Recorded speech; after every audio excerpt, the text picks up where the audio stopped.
perlu ditelusuri. Jangan sampai ada oknum-oknum KPK selama ini yang juga bermain di ruang yang sama, bermain di ruang gelap.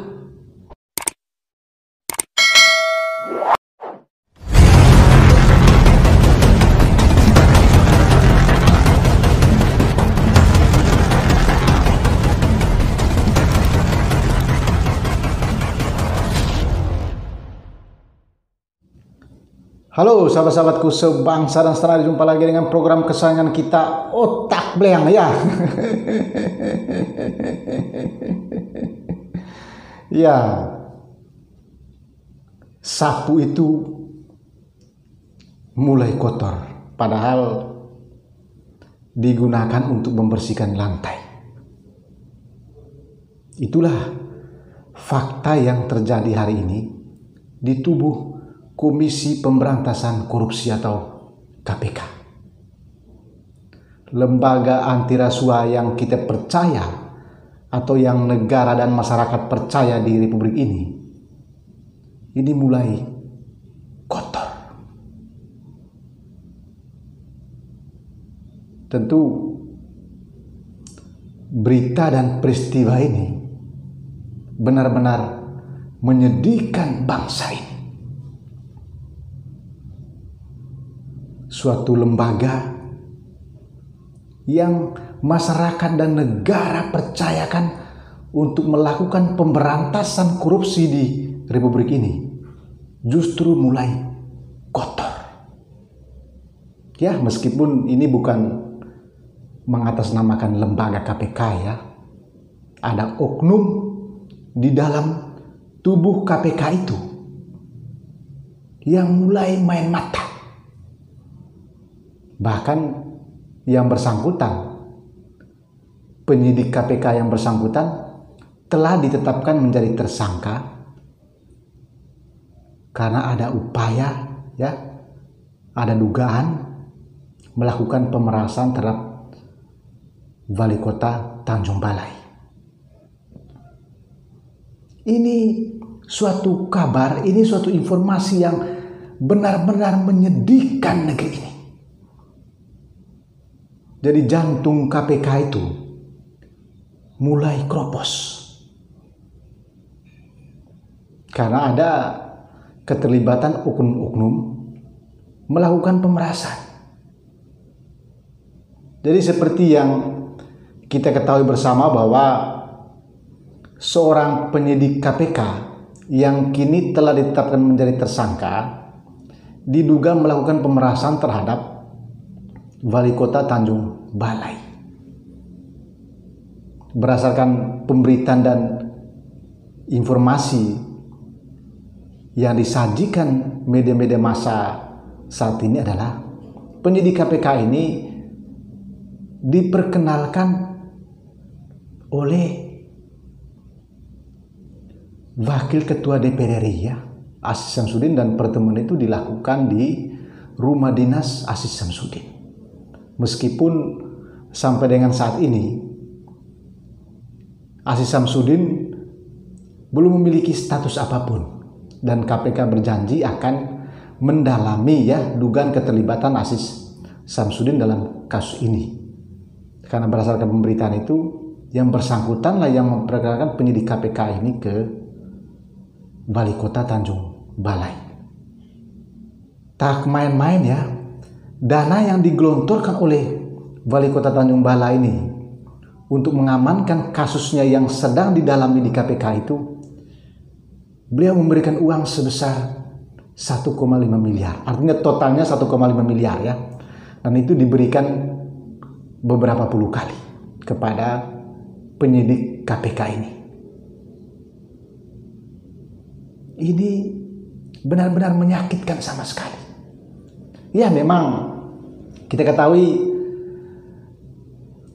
orang-orang di KPK juga itu kan, atau para penggawa KPK juga itu kan adalah manusia ya. Tapi kan mereka sudah diberi mandat. Mereka sudah diberi mandat. Kalau mereka melakukan tindakan pidana lagi, apalagi melakukan pemerasan, menerima suap, sebesar apa hukuman yang mereka terima. Karena selama ini mereka telah menjatuhkan banyak vonis terhadap para koruptor di Indonesia. Ada yang mereka menerapkan undang-undang pencucian uang, dihukum seumur hidup, mencabut hak politiknya. Lalu nanti penyidik KPK atau orang KPK yang terlibat ini itu diterapkan hukum seperti apa? Kalau Tabrian sih lebih baik ditembak mati. Jadi kalau ada penyidik atau orang dalam KPK yang terlibat tindak pidana yang berkaitan dengan korupsi, harus dihukum mati. Karena mereka sudah menerapkan berbagai hukuman bagi para koruptor di Indonesia. Ini saran dan masukan otak belang saja ya. Saya nggak tahu pandangan sahabat-sahabatku sebangsa dan setanah air. Tapi kembali lagi tadi itu bahwa ini peristiwa yang benar-benar menyedihkan negeri ini. Bagaimana tidak? KPK yang selama ini kita anggap sebagai lembaga bersih di Indonesia, ternyata jantungnya mulai diobrak-abrik oleh orang-orangnya sendiri. Pertanyaan yang sangat penting adalah, apakah ini merupakan peristiwa pertama di dalam internal KPK? Ataukah mungkin ada sebelumnya tapi tidak terendus? Nah, ini menjadi evaluasi, ini menjadi catatan bagi KPK. Jangan sampai ada oknum-oknum di dalam KPK sendiri selama ini yang sudah pernah bermain mata, yang sudah pernah menerima suap. Ini dugaan saja ya, jangan sampai ada ya. Jangan sampai ini bukan baru pertama kali terjadi. Jangan sampai ada sebelumnya, hanya ini tidak terendus. Maka tugas Dewan Pengawas KPK yang telah dibentuk untuk melakukan pengawasan secara ketat terhadap jajaran Komisi Pemberantasan Korupsi, para komisionernya, para penyidiknya. Seluruh orang yang ada di dalam KPK itu perlu diawas secara ketat. Bagaimana penyidik ini bisa melakukan hal demikian? Artinya ada pengawasan yang longgar di sana. Sehingga ini menjadi catatan penting bagi KPK, menjadi evaluasi agar perlu dicari tahu, perlu ditelusuri. Jangan sampai ada oknum-oknum KPK selama ini yang juga bermain di ruang yang sama, bermain di ruang gelap. Boleh dong publik menduga ya, karena KPK itu kan lembaga super budi di negeri ini. Jadi kalau lembaga anti rasuah ini yang kita percayakan untuk memberantas korupsi, untuk membersihkan Indonesia dari korupsi, tapi ada orang-orang internal juga yang melakukan tindakan pidana, mau jadi apa? Apa yang mau dibersihkan? Apa yang kita harapkan?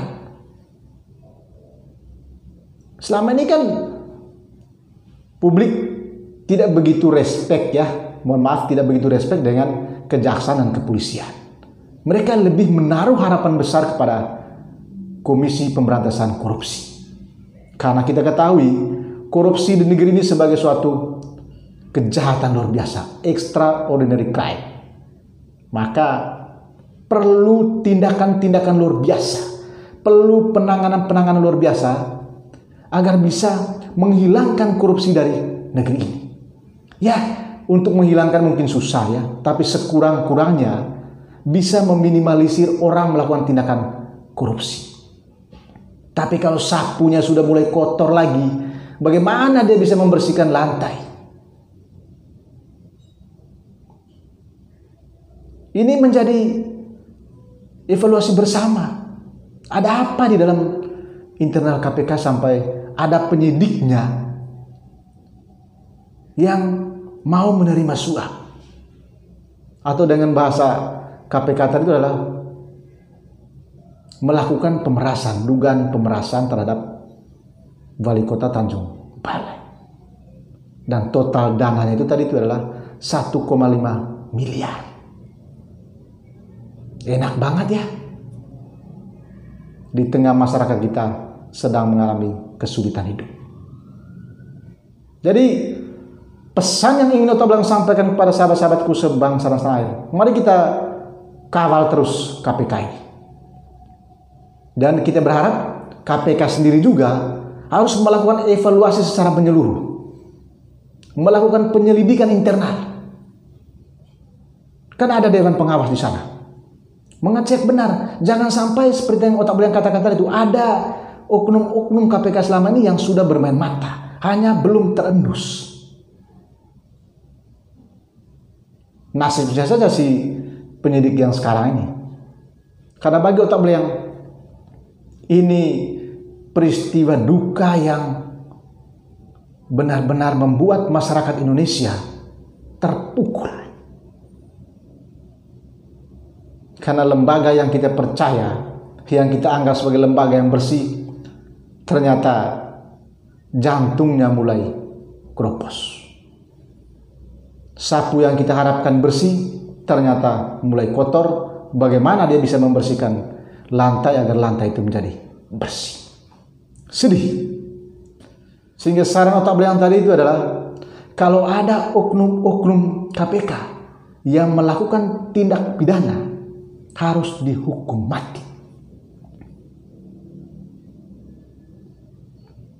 Jangan sampai ini dibiarkan. Oke, semoga tidak ada lagi oknum-oknum KPK yang melakukan tindak pidana. Dan KPK juga harus mendalami, menelusuri dugaan keterlibatan Aziz Syamsuddin dalam kasus ini. Jangan sampai ini dibiarkan. Oke, sampai jumpa di program Otak Belang kali berikutnya. Jangan lupa, salam kebangsaan ya, salam Pancasila, salam Bhinneka Tunggal Ika, dan salam Otak Belang ya.